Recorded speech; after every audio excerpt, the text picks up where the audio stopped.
So I recently dealt with something no homeowner should ever have to say out loud. 3 people trespassed on my property and assaulted my wife. And the reason? A fence hinge. They called it a violation of HOA perimeter standards. I called it none of their business.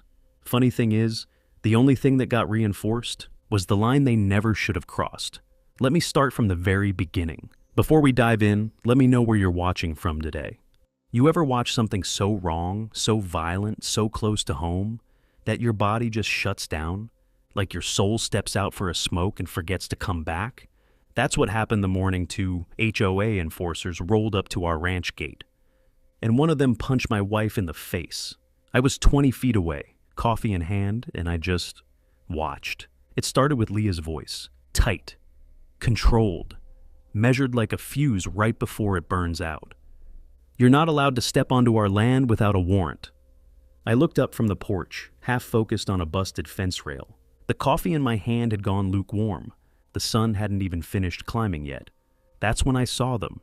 2 men, mirrored sunglasses, tactical polos 2 sizes too tight. Smugness worn like a badge and testosterone leaking out their ears. One of them held a clipboard. The other? He just held tension. Shoulders rolled forward, arms twitching like the muscles were begging for permission. We're authorized to enforce code compliance, the short one said. He tapped the badge on his chest like it was real metal and not something a kid wins at a carnival. For a hinge? Leah snapped. You're threatening us over a fence hinge? Her boots were planted, hands on her hips, hair pulled back tight like she didn't want a single strand to show fear. The tall one stepped forward, boots scraping gravel, a flick of the wrist, hands low, palms open, but ready. Last warning, ma'am. Leah's voice didn't shake, didn't drop. Not resisting, she said, just disagreeing. And then he moved. No more talk, no signal, just a sudden violent swing. His fist cracked across her cheek so hard I heard it over the wind. Leah's body twisted midair. She hit the gravel like someone had yanked her bones out first. By the time I dropped the mug and ran, it was over. Blood smeared her lip, one eye wide and blinking like it couldn't focus. Gravel clung to her skin, her palms scraped raw from instinctively trying to brace. She wasn't crying, and that's what made it worse. She got physical, the tall one said, voice flat. I responded with appropriate force. Appropriate? I echoed, quieter than I meant. The sound came from somewhere deep, too deep. My fists clenched, my knees bent. But I didn't move, couldn't. Something in my ribs locked up, chest tight, pulse roaring in my ears. My body wanted to lunge. But my mind went somewhere else. 8 years old, kitchen linoleum cold beneath my bare feet. The scent of burnt garlic hanging in the air. A pan on the stove, something bubbling too long. My mother, back turned, trying to fix it before he noticed. He noticed. The tension hit first. The quiet drop in his voice. The sudden weight in the room like the air itself turned against her. A spoon clattered to the floor. She reached for it too slow. He didn't raise his hand, not at first, but the look he gave her, I still remember how it made me flinch. I stepped forward once, said, "Stop." He turned. The silence that followed said more than anything he could have done. He looked at me like I'd broken something sacred and said, calm as a prayer, "See what you made him do?"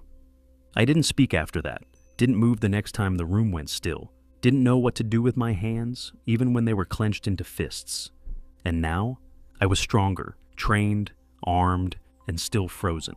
Leah sat up slow. "You saw that?" she asked. Her voice cracked in a way that made my teeth ache. I nodded, couldn't speak. "So why the hell didn't you stop it?" Her words cut sharper than the hit. I didn't have an answer, because the truth was worse than silence. Then, from across the road, "Now hold on. I said y'all needed to punch up your bylaws, not punch people."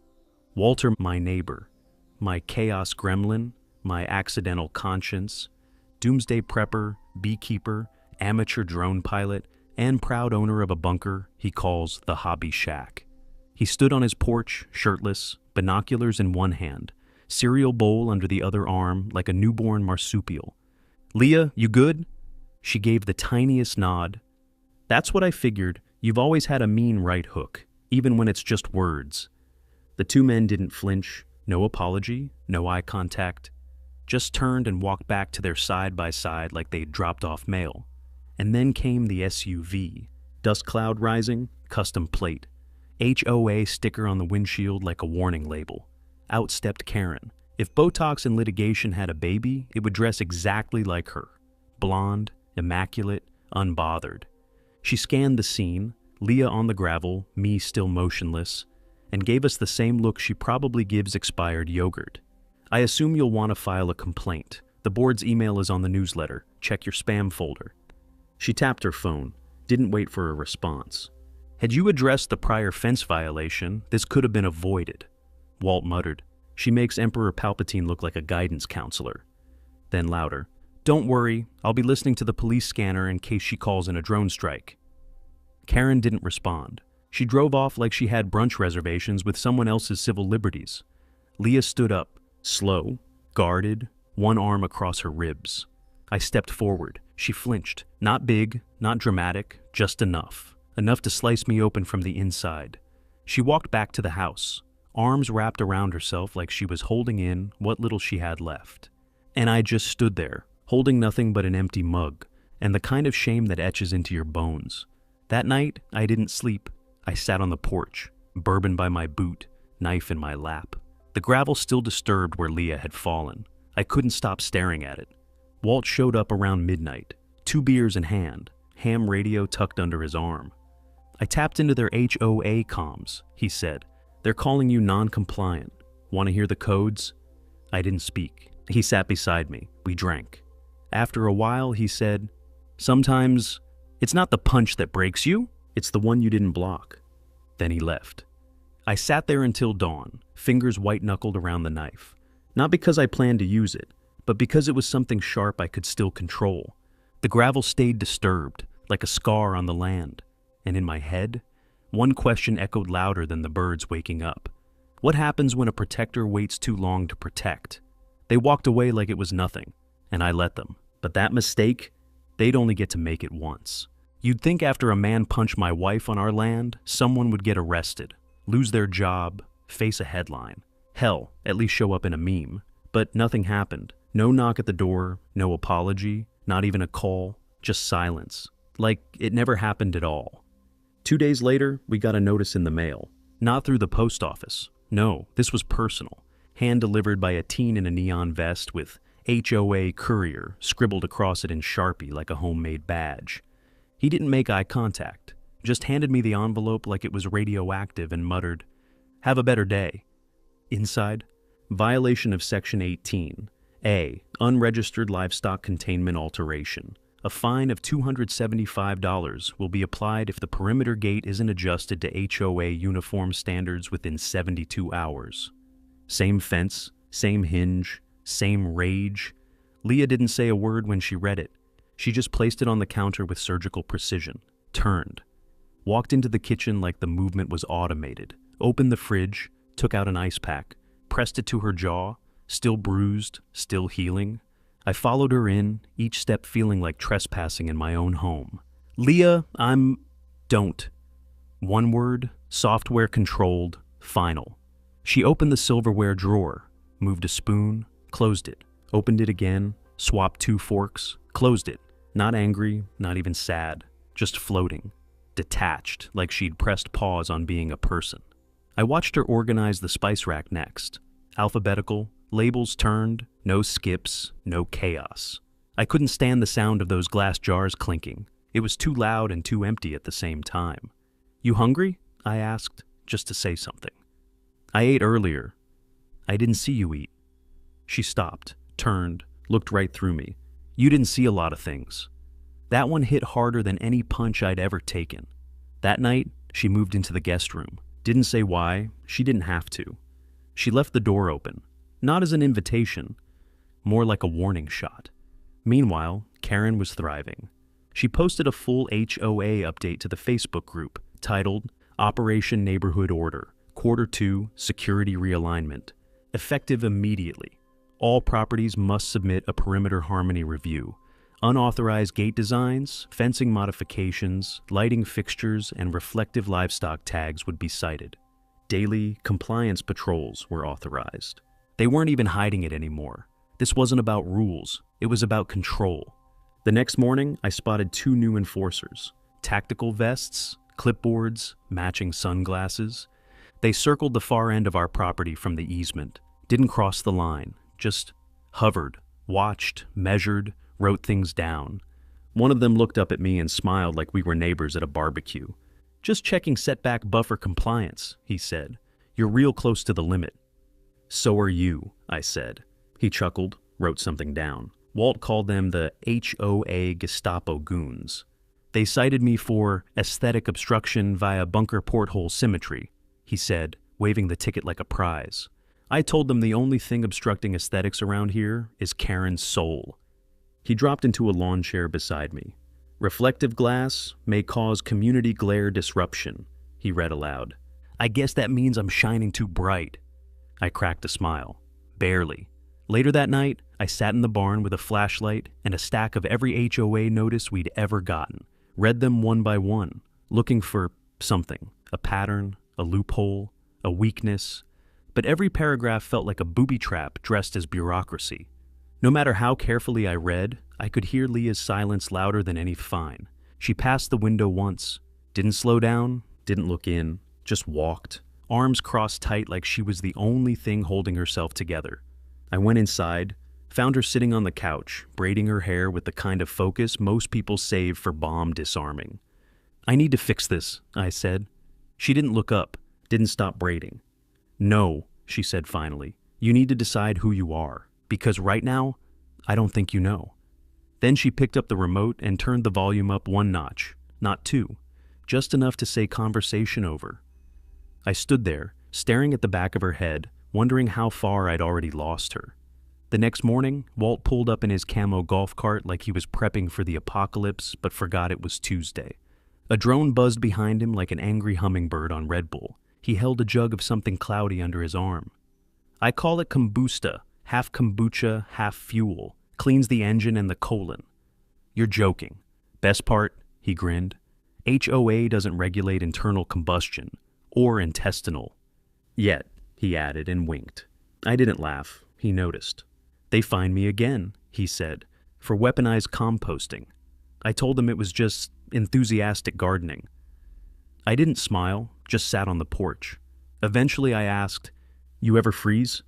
He looked over, serious now, that rare look, like deer in the headlights, like someone gets hurt and you just stand there. Not because you don't care, but because you just can't. He paused, looked out across the pasture, then pointed to a dent in his truck's fender. "My ex put that there. Hammer, 2011, missed my skull by 6 inches. I ducked, didn't freeze, but I still remember that half second where I wasn't sure what I'd do." He looked back at me. "That second? It never leaves, but you don't have to live in it either." That line stuck. That night, I watched another patrol hover near our fence line. One of them stopped near the gate, shined a flashlight across the gravel. I didn't move, didn't breathe, just watched. I sat in the dark for hours, hand clenched around the armrest so tight it creaked. The man who froze in the driveway was still inside me. But now he had company, someone colder, someone older, someone waiting for permission to step out. I thought I was just building a case. What I was really building was a line in the dirt, and they just crossed it. The morning after everything shifted, the wind felt wrong. It had that strange stillness before a storm, the kind you can't track on radar, but feel behind your ribs. I was outside tightening the latch on the chicken coop, not because it needed fixing, because my hands didn't know what else to do. Then I saw Walt across the road, waving at me like a lunatic directing air traffic. "You free?" he shouted. Define free. Free enough to learn the HOA may have declared psychological war on you. He held up a hard drive like it was a sermon. High, glorious, ominous. "Got something you need to see?" We headed down into his bunker. He called it the workshop, but it looked like a cross between a militia gift shop and a suburban Area 51. Racks of canned food labeled by mood. Happy beans, crisis corn, divorce chili. Solar panels stacked beside water filters. A homemade leaf blower flamethrower rested on a workbench. A mounted squirrel skull wore Ray-Bans, and in the corner, a wall of laminated HOA violations arranged like trophies. "Drone caught more than I expected," Walt said, booting up a chunky laptop covered in stickers that read, "Don't tread on me," and asked me about my ham radio. Was just out on a perimeter scan when the punch went down. Didn't realize the mic was live. The screen lit up. Frame, Leah, standing at the gate, arms crossed, posture strong, but guarded. The two officers flanked her, Ray and his shadow, moving like men who wanted a fight but needed a reason. I enhanced the audio using a frequency isolator I built to eavesdrop on raccoon conspiracies, Walt said casually. "I'm not even going to ask." "Good. You shouldn't." He scrubbed forward, paused, adjusted knobs like a radio operator in a submarine movie. Then we heard it, a crackle, a whisper buried in static. "Use the wife," someone muttered. "He'll snap. He always does." My chest didn't rise. "Play that again." He did. Again. "Use the wife." "He'll snap. He always does." Everything in me froze, except my fists. They clenched so hard I felt a tendon crack. "Walt, roll it back. Freeze on the guy who said that." He did. Zoomed in, Ray Dobbs, still had the same short beard, combat cut hair, eyes like burned out bulbs. "That's Ray Dobbs," I said. The name tasted like rust and gunpowder. "We served together, same unit, same mess." Walt turned toward me, serious for once. "And now he's working for Karen?" I nodded. "He wasn't exactly the warm and fuzzy type, was he?" I didn't answer, because I wasn't in the bunker anymore. Afghanistan, Ghazni province, dust in my teeth, sweat behind my ears, a mission that wasn't supposed to be loud. Village compound, no weapons expected. We were told it was a meet, not a raid.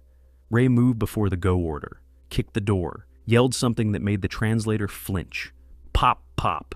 Two bodies hit the dirt. A woman, a kid. The boy had been holding a shiny pot lid. Ray thought it was a weapon. It wasn't. Ray just stood there, breathing like he saved the world. No remorse, no blink. Later, I filed the report that ended his military career, not out of revenge, but because someone had to say no. I came back to Walt's bunker as he said, "So this was never about fences or gate codes." "It was a trap," I said, "set months ago, built just for me." Walt leaned back, arms crossed, chewing on the edge of a pen like it might give him answers. "They were counting on you losing it." "Because that's what Ray does," I said. "He pushes until something breaks." "Did Karen know who she hired?" I didn't hesitate. Either she knew and didn't care, or she cared and liked it. He stared at the screen, Ray's face frozen in the frame like it was daring me to blink. "Do you think he's done?" "No." "You gonna freeze again?" I didn't answer right away. Then, "I hope not." "Hope's a poor security system," Walt muttered. "I recommend tripwires, or emotionally manipulative squirrels." I exhaled, almost a laugh, almost. "You have copies of the footage?" "Hard drive, cloud, flash drive hidden inside a taxidermy possum named Carl." "Of course you do." Walt hit pause. Ray's face stared back at me from the monitor, frozen but loud. "You've been defending your perimeter," Walt said, "but you've been under siege since day one." I didn't go home, not right away. I drove, past the county line, down an old gravel access road where the land feels wide enough to breathe without being watched. I parked, got out. The wind hit me like it remembered who I was before all this. I leaned on the hood and tried to breathe, really breathe, but in my head, all I heard was, "Use the wife. He'll snap. He always does." How long had this been building? Did Ray find me on his own? Or did Karen go looking? Did they trade stories over wine? Did she laugh about the dead boy with the pot lid? Every HOA fine, every letter, every compliance patrol. It wasn't enforcement, it was bait, and I'd taken it. Hook, line, guilt. Back home, the house was still. Leah's door closed, light off. I stood outside it with my hand raised. I wanted to tell her everything. About Ray, about Ghazni, about how the ghosts I buried overseas had followed me home. But how do you confess that the danger she felt in our own driveway was danger I'd unknowingly invited in? I dropped my hand, went outside instead. I sat on the porch, knife in my lap, bourbon bottle beside my boot, the porch light off. A side-by-side rolled past the road. No headlights, no sound, just watching. A few seconds later, Walt's drone rose like a guardian angel with propellers, green LED blinking in the dark. My phone buzzed. Walt messaged 10 o'clock. HOAs watching again. I didn't respond, just stared out at the fence line, then whispered it, just once. Like it wasn't a threat, like it wasn't a promise. Just truth. Not again. They thought they knew how far I'd go. They were wrong. They thought they could use my past against me, but they forgot what happens when you wake up the wrong part of it. There's a moment right before violence where the world forgets to breathe. The air doesn't move. The animals fall silent. The wind pulls back like it knows what's coming. That's what it felt like at sundown. The sky still burned orange, but the land had gone cold. I wasn't on the porch sipping bourbon. I was walking the fence line. No flashlight, no tools. Just gut instinct and a bad feeling in my teeth. The horses were motionless, stiff, eyes wide. That's never good. I moved slow through the overgrown grass, past the feed bins, past the creek bed, toward the north tank, half buried, rarely used. That's when I saw it, a scuffed boot mark in the dirt, fresh, pressed in deep like someone had stopped suddenly, or changed direction. Another print, a snapped branch. Fence wire bent at a weird angle. I crouched low, listening. Silence. But it wasn't clean silence. It was hunting silence. That was the moment I knew. They were already here. I rose, pivoted, and caught a blow to the jaw that spun me halfway around. Stumbled, caught the edge of the gate, barely upright. Before I could reset, a second shadow crashed into my side. My ribs lit up, air gone. Everything rang. "Evening, soldier," a voice said behind me, calm, confident. Ray Dobbs. He stepped into view, like he was on a leisurely stroll, not orchestrating an ambush. "Funny seeing you out here without your clipboard," I spat, regaining balance. "Figured we could skip the paperwork," he said, smirking. "Karen sends her regards." I didn't respond. My heart was hammering, blood in my mouth. Vision narrowed. The second guy, bigger, bulkier, dressed in black, moved in. I sidestepped the punch, caught a glimpse of duct tape brass knuckles. Classy. I ducked the swing and grabbed a loose metal fence latch off the post, swung it hard, connected with the guy's thigh. He yelped, staggered, but stayed upright. Big one. Ray watched, smiling. "You used to hit harder, Ellis." I rushed him, shoulder to gut. We hit the dirt hard, dust in my teeth, pain across my ribs.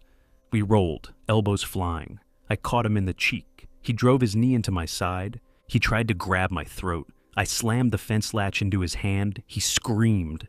Then the big guy tackled me from behind. Weight. Dead weight. I collapsed forward, fist to the back of my skull. Stars. That's when it happened. Everything went quiet, and the memory hit like a bullet. Ghazni, a boy, a woman, a flash of silver. Ray's voice screaming, "They looked hostile!" My voice screaming, "Stand down!" Pop, pop. Their bodies crumpled, my pen shaking that night, writing the report that would end his career. My eyes snapped open. Something in me turned off, or maybe it turned on. I twisted under the weight, grabbed a jagged piece of broken gate frame from the dirt, and slammed it into the guy's shoulder. He roared. I rolled free, came up fast, and drove an elbow into his throat. He went down wheezing, clutching his neck. Ray tried to run. Bad move. I caught him by the collar and yanked him back into the mud. We both landed hard. I mounted. Fist, fist, rebar jab, fist again. His blood hit my knuckles like oil, thick, warm, wrong. "This is what you wanted?" I shouted. "This your plan?" He didn't answer, just smiled, lips torn, blood in his teeth. And that's when I felt it, a presence. Turned, Leah barefoot, standing in the field, pale, still, like a ghost. She looked at me. On top of another man, covered in blood, knuckles raw, breathing hard. "That's not the man who didn't stop them," she said, quiet, flat. Then she turned and walked back toward the house. That line hurt more than the brass knuckles. Ray wheezed below me. "Told you," he coughed. "You always break eventually." I stared at him, then stood, left him on the ground, coughing in the dirt.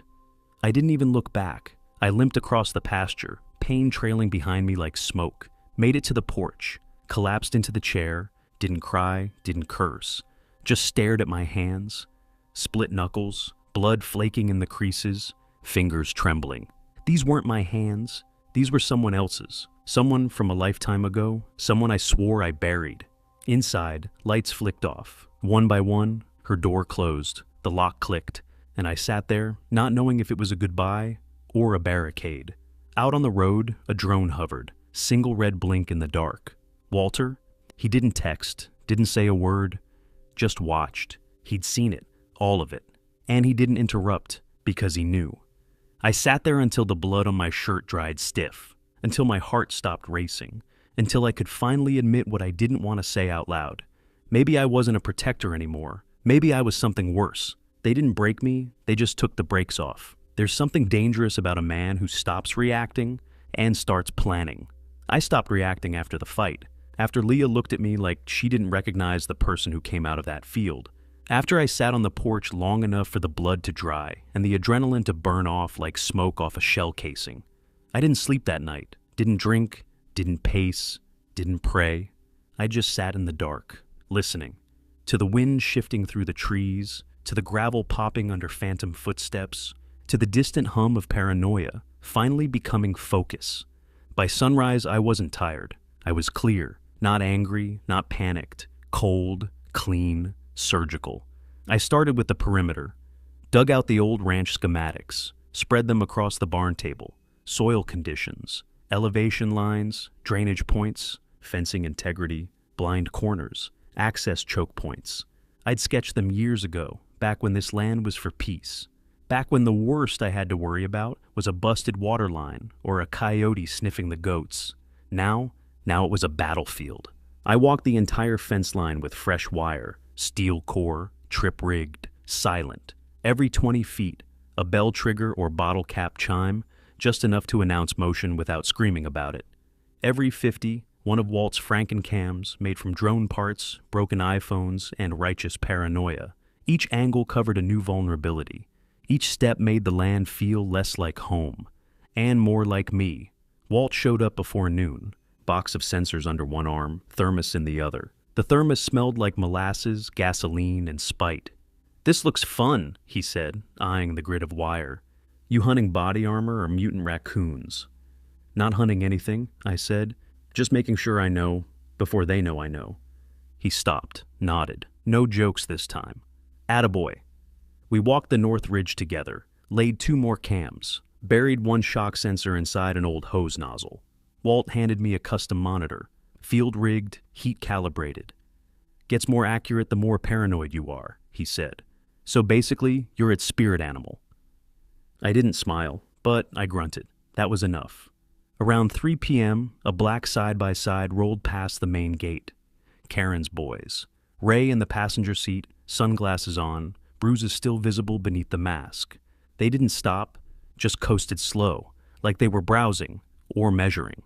I stepped into the drive, didn't wave, didn't speak, just watched. Ray looked up once, smiled, the same smile from Ghazni, the same one from the punch. The smile that says, "I know your breaking point better than you do." They kept rolling. Leah watched too, from the porch. Blank expression, arms crossed, not afraid. Worse, neutral, like she was calculating whether I was still preparing to protect us, or if I was just preparing to be alone. That night, I started stocking the barn. Water, fuel, radios, dried food. Multi-day redundancies packed tight into labeled bins. Not panic, not chaos. Strategic redundancy, fallback zone. If the house was compromised, I had a plan B. Then D. Walt helped reinforce the door with a steel bar that used to be part of his generator frame. We drilled a laser motion sensor into the upper frame, installed a pressure plate beneath the gravel just outside the east wall. "You're either building a bunker," he said, tightening the last bolt, "or prepping for the most aggressive HOA visit in history." "I'm done prepping," I said. "Now I'm calibrating." He didn't smile. "Just promise me one thing." I looked up. "That you're still protecting someone, and not just rebuilding the man you never wanted to be again." I didn't answer, Didn't need to, because that question hit like truth tends to. Quiet, but deep. Leah found me in the barn that night. I was laying out gear I hadn't touched in a decade. Knife, field radio, tactical gloves, old boots, sand still stuck in the laces. Not armor, but not casual. She leaned against the doorway. "You planning to fight a war?" she asked. "Or survive one?" I didn't rush the answer. "I'm planning to end one." She didn't argue, didn't ask how. She just left. Quiet as the first day we met. Before sundown, I walked to the flagpole. The American flag had flown there for years, faded, proud, constant. I lowered it slow, folded it careful, and raised a black strip of cloth I'd kept tucked in a drawer since the day I came home. No symbols, no country, just shadow, a signal only certain people understand. Walt saw it from across the road, whistled. That's the kind of thing that makes people Google you. Later, I shaved, cleaned the wounds, bandaged the ones I could see, and some I couldn't. I stared at the man in the mirror, looking for fatigue, found something else. There's a look men get when they stop hoping for peace, and start hunting for it. I saw it in my reflection, and for the first time in years, I didn't look tired. I looked ready. That night, I sat on the porch again, not to rest, to watch. Walt came by around 11, 2 beers, 1 flashlight. A silence that meant something this time. "So," he said, "any thoughts on what happens if Ray comes back?" "He won't come back." "That confident?" "Because if he does..." I looked out at the fence line, still, waiting. "I won't let him leave." Walt cracked his knuckles, sighed. "You used to be scary in a quiet way. Now you're just scary." I didn't smile, didn't flinch. "Good." After he left, I sat with the monitor in my lap. Red blip pinged, just a raccoon. But I didn't exhale, because somewhere out there, Ray was watching. Karen was scheming. And the next time anyone crossed my line, they wouldn't be walking away. This ranch used to be a home, now it's a message. And the next person who steps onto my land gets the full translation. They didn't come at night. That would have been smart. No, they came at 4:37 p.m. on a Wednesday, like it was just another routine HOA house call. And that's what tipped me off. Karen never shows up after dark. She needs an audience, sunlight, visibility, authority. She doesn't want to surprise you. She wants to own you. That's how I knew she was coming before I even saw the dust cloud. I was in the barn, checking the west trip line for false triggers. Then the monitor pinged. Low vibration, sustained, not wind, not wildlife. Too heavy. Too steady. 3 dots on the thermal feed, 1 small, 2 large.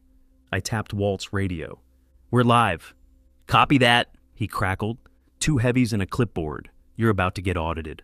Karen, fresh from the salon, marching in like she bought the deed to your bones. I stepped outside. Didn't run, didn't speak, didn't reach for anything. Just waited. Let the gravel crackle under their boots. Ray led the approach. Black vest, visible limp.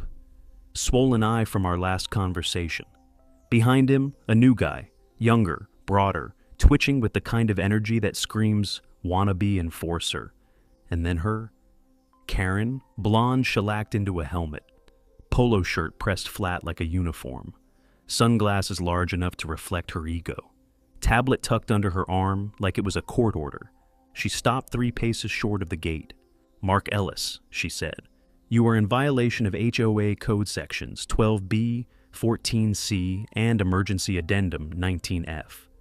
You're not law enforcement." "No," she replied, voice sugar and vinegar, "but I'm the one who decides what happens next." Ray was already scanning the field. His eyes pinged over the barn, the porch swing, the horses. He looked uneasy. Good. The new guy cracked his knuckles. No awareness, no caution. Rookie. I let the silence stretch, made them wait.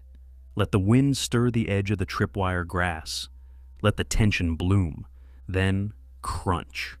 Ray's boot hit the second gatepost. Subtle click beneath the gravel. He didn't notice, but I did, and so did the land. Another click, and then chaos. From every speaker hidden around the property came a wailing storm of broken static and ghosted noise.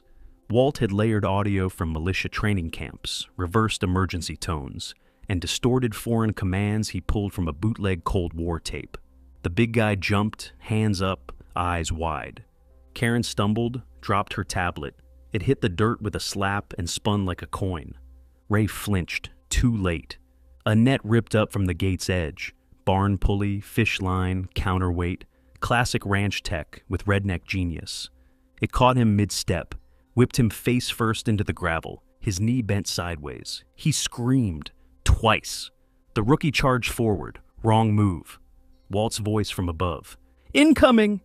A bucket launched from the barn loft. Smashed into his chest like a red tsunami. Cattle deterrent. Fish oil. Hot sauce.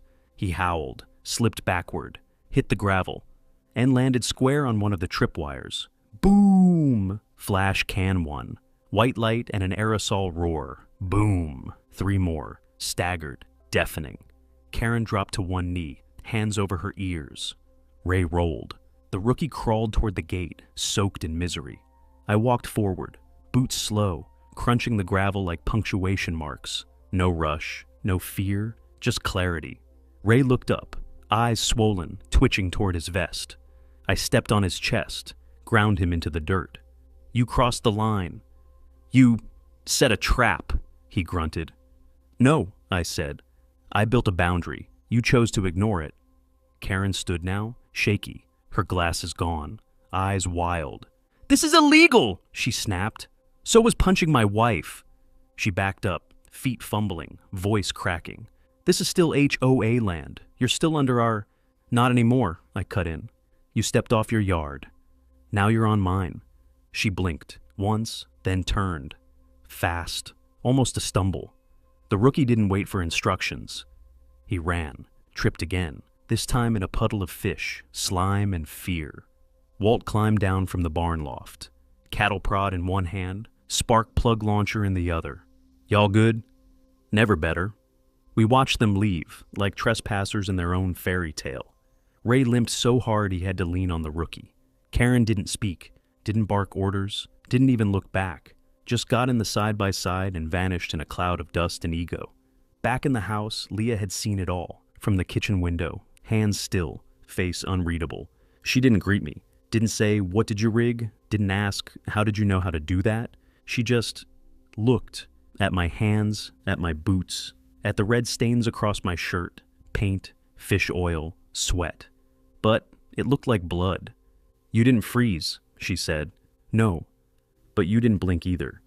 She looked at me like she was trying to remember who I used to be, and couldn't. Then she turned, left the room, closed the door. Not slammed, not locked, just closed. The way someone closes a chapter, or a vault. I stood there, hands still trembling, chest tight, not with fear, but with the realization that what I'd built wasn't revenge. It was a warning, and not just to them, to me. Karen thought I was the problem. Now she knows I'm the consequence. That was her warning shot. The next one won't be loud, it'll be final. I didn't lose control. I gave it a place to live, and now it's home. I thought the fight was over. After the trap, after Karen ran off looking like she'd lost a mud wrestling match in a seafood dumpster, I thought we'd reach the finish line. I was wrong. They weren't retreating, they were reloading. The knock came at 6:12 a.m. Walter thermos, tablet, a look I hadn't seen since Kandahar. "We've got a problem," he said, "and it's not just a bad Yelp review." He dropped the tablet on the table like it was a live grenade. No explanation, just the play button. I watched it. Didn't blink, didn't breathe. The footage started shaky, distant, but clear enough. Ray tangled in the net. Karen screaming like someone lit her with citronella. Me standing over him, boot on his chest, mouth saying, "You crossed the line." No lead up, no trespassing, no footage of Leah's bruised face. Just flash cans yelling. And me looking like a warlord on farmland. My jaw clenched. I felt my pulse hammering in my ears. "They stripped the context," I said. "Made me the villain." "Yeah," Walt said, "and it's working." He pulled up Facebook. Local news outlets. One HOA blog called me the Rancher Rambo. Another post read, "This is why rural people shouldn't be left unsupervised." "They're not fighting you anymore," Walt said. "They're filming you. This is optics warfare now." "You think I don't know that?" "Just making sure you remember." 2 hours later, I watched a local segment on the living room TV. Blonde anchor, bright teeth. This morning, the HOA released official footage showing an ex-military rancher deploying what they call unauthorized tactical force on volunteers. Cut to a neighbor's voice, familiar, warped by a blur. I used to respect him, but people don't lay traps unless they're planning something worse. At noon, a car rolled up. Courier, official envelope, embossed seal that screamed money and threat. Whittaker, Griggs and Bell, the kind of firm that charges by the breath. I tore the seal and read aloud, violation of Code 32C, aggravated trespass deterrence. Hostile intent toward recognized HOA volunteers. Each line dug deeper, a $75,000 suit, pending civil action. Court date, real, dated, stamped. I dropped the letter on the table like it was contaminated. They're trying to bankrupt me, I said. Walt didn't say anything. He didn't need to. He sat on the porch rail. We could fight it digitally, he said. Raw footage, timestamps, all of it. I can push it through a dozen groups right now.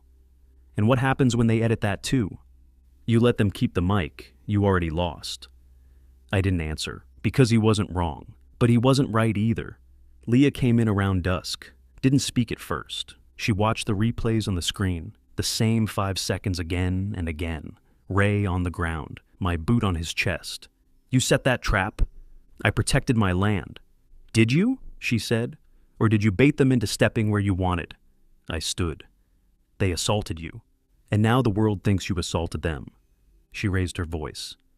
And I'm stuck between a man who let it happen and the man who planned it too well. I didn't respond. Because that line, that one stuck. She stepped back, eyes hard. You're not the man I married. Then what am I? I don't know, but whoever you are now, you scare me more than they do. She left. This time, she slammed the door. That night, I stayed on the porch. Didn't hold a drink, didn't clean a rifle. Just sat and watched the road. A car was parked half a mile up. Headlights off, engine running. It moved once, rolled forward 5 feet, stopped again. Not HOA, not police. Someone else. I stood. No weapon, no threat, just me. And something small in my hand, a flashlight.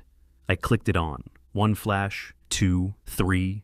A code only Walt and I used. Nothing happened. Then, 1 flash, from the car. They were watching. But now I was too. They didn't come to fight. They came to frame. They took the camera. Now, it's my turn to take the script. They think this is over. They forgot who finishes wars. They thought they broke me. Karen with her press statements, Ray with his footage, the neighbors, the media, the lawyers. They thought they turned me into a punchline. But here's the thing. I don't win by hitting back. I win by erasing your ability to hit at all. I didn't go online, didn't rant, didn't beg for sympathy. I built a case, real, documented, tactical, and this time, I didn't do it alone. Walt handed me a thumb drive the size of my thumbnail. Everything, he said. Raw files, timelines, coordinates, 2 audio clips I probably shouldn't have. I sent it to Mia, Leah's cousin, a civil rights attorney who sharpened her teeth on police misconduct cases and bankrupt landlords. I hadn't spoken to her since Leah and I got married. Didn't need to explain, didn't ask for favors. She just replied, "Send the file." 10 minutes later, I had a formal complaint document in my inbox, so sharp it could have taken out a drone mid-flight. We didn't go public. We went legal, filed a preemptive countersuit before their HOA hearing ever took place. 4 key charges: unlawful trespass, false impersonation of law enforcement, use of force under fraudulent authority, defamation via edited materials, attached, drone footage, hospital records, witness statements, HOA internal documents leaked by someone who clearly hated Karen more than I did. A week later, I walked into county court with Mia beside me. I wore clean boots in silence. Karen's team showed up with 3 lawyers and a clicky pen they never stopped using. The judge barely let them speak. He read our claim, watched 30 seconds of footage, raised his eyebrows. "This should have never gotten to this point," he said. Then he signed a permanent injunction, restraining orders, cease and desist across all HOA enforcement mechanisms. They couldn't send fines. They couldn't send people. They couldn't send anything. 3 days later, Karen resigned. Not just from the HOA, from the entire neighborhood. She sold the house. Quiet sale. No goodbye emails. Just a moving van and a half-hearted for sale sign that blew over in the wind. Her last message? You've made your point. Wrong. I didn't make a point. I made a boundary. And this time, they knew better than to cross it. Ray? Gone. Deleted from the HOA site. No one answered when Walt called the compliance number just to test the lines. Looks like the HOA's having a staffing shortage, he said, sipping from a thermos labeled emergency juice. We didn't gloat, didn't brag, just reset the ranch, removed the tripwires, took down the speakers, hung the original American flag back up the pole. Normal, but not the same. That night, Walt sat beside me on the porch. No tension, just dusk. You used to wait, he said. Used to freeze. Yeah. Now you're the guy who draws the line and makes sure no one forgets where it is. That's supposed to be comforting? I asked. Nah, just accurate. We drank in silence. Leah came home later. She stood at the door for a long time, watching the porch, watching me. Then she stepped out, sat down next to me, not close, not far, just there. Do you ever miss who you were before this? She asked. I didn't answer right away. Then, no, I think I finally became who I was supposed to be. She didn't argue, didn't leave. That was enough. I didn't need revenge. I needed clarity. I needed order. Not over them, over me. And now, they don't fear me because I fight. They fear me because I stopped fighting and still won.